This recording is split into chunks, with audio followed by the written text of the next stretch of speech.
افغان طالبان رجیم کی بلا اشتعال جارحیت، پاکستانی سیکیورٹی فورسز کا مؤثر جواب۔ پاکستان کا آپریشن غزب للحق وزارت اطلاعات اور طاولہ تارڑ کی افغان طالبان رجیم کے 133 کارندے ہلاک ہونے کی تصدیق۔ کہا افغان طالبان رجیم کے 200 سے زائد کارندے زخمی ہوئے، 27 پوسٹیں مکمل تباہ اور 9 افغان پوسٹوں پر قبضہ کر لیا گیا۔ 2 ammunition depot, 3 Afghan battalion, 2 sector headquarter مکمل طور پر تباہ۔ مؤثر جوابی کارروائی میں 80 سے زائد ٹینکس، آرٹلری گنز اور APCs تباہ۔ کابل، پکتیکا اور قندھار میں افغان طالبان کے دفاعی اہداف کو نشانہ بنایا گیا۔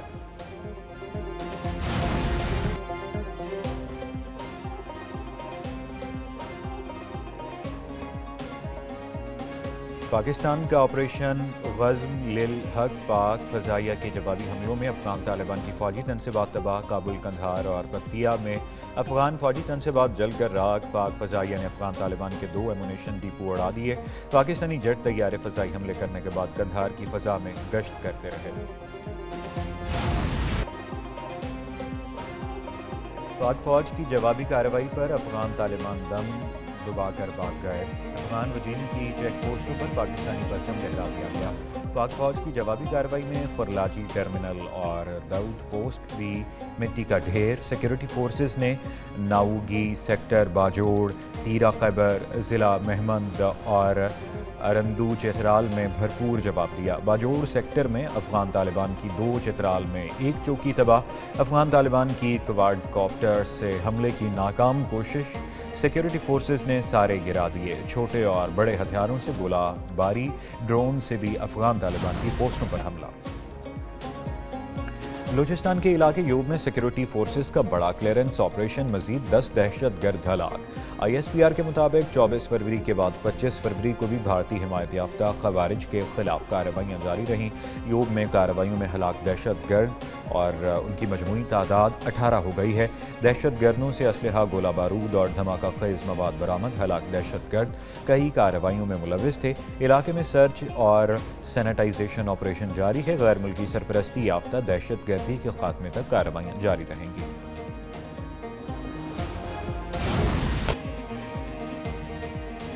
بھارت پاکستان میں دہشت گردی میں ملوث ہے، افغانستان سے دھمکیاں نہایت مایوس کن ہیں۔ ترجمان دفتر خارجہ طاہر حسین اندرابی کی صحافیوں کو ہفتہ وار بریفنگ۔ کہا افغانستان سے دھمکی آمیز بیانات کو سختی سے مسترد کرتے ہیں۔ پاکستانی سیکیورٹی فورسز اپنے عوام کے تحفظ کے لیے چوکس ہیں۔ افغان سرزمین پر دہشت گردوں کو میسر آزادی کا خاتمہ چاہتے ہیں۔ افغانستان اپنی سرزمین کو دہشت گردوں کے ہاتھوں دیگر ملکوں کے خلاف استعمال ہونے سے روکے۔ اسرائیلی اقدامات خطے میں امن کے لیے خطرہ ہیں۔ امیر قطر رواں سال کا وزیراعظم شہباز شریف کی لیفٹیننٹ کرنل شہزادہ گلفراز شہید کے گھر آمد۔ وزیراعظم کی شہید کی والدہ، اہلیہ اور بچوں سمیت لواحقین سے ملاقات۔ شہید کی بلندی درجات کے لیے دعا۔ وزیراعظم کا مانسہرہ میں لیفٹیننٹ کرنل شہزادہ گلفراز شہید کے نام سے دانش اسکول کے قیام کا بھی اعلان۔ شہباز شریف نے کہا لیفٹیننٹ کرنل شہزادہ گلفراز شہید نے ہمت اور بہادری کی اعلیٰ مثال قائم کی۔ پاکستانی قوم اپنے شہداء اور ان کے اہل خانہ کی قربانیوں کو کبھی فراموش نہیں کر سکتی۔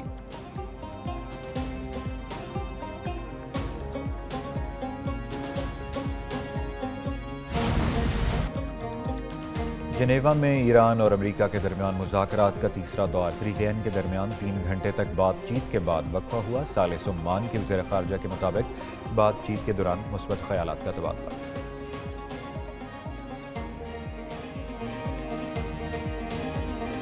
وزیراعظم شہباز شریف کی لیفٹیننٹ کرنل شہزادہ گلفراز شہید کے گھر آمد۔ وزیراعظم کی شہید کی والدہ، اہلیہ اور بچوں سمیت لواحقین سے ملاقات۔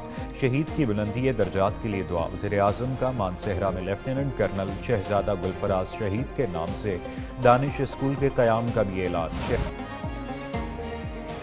ٹیکس حکام کسی بھی وقت بغیر پیشگی نوٹس کسی بھی جگہ چھاپہ مار سکتے ہیں۔ وفاقی آئینی عدالت میں جسٹس عامر فاروق کا ٹیکس چھاپوں سے متعلق اہم فیصلہ جاری۔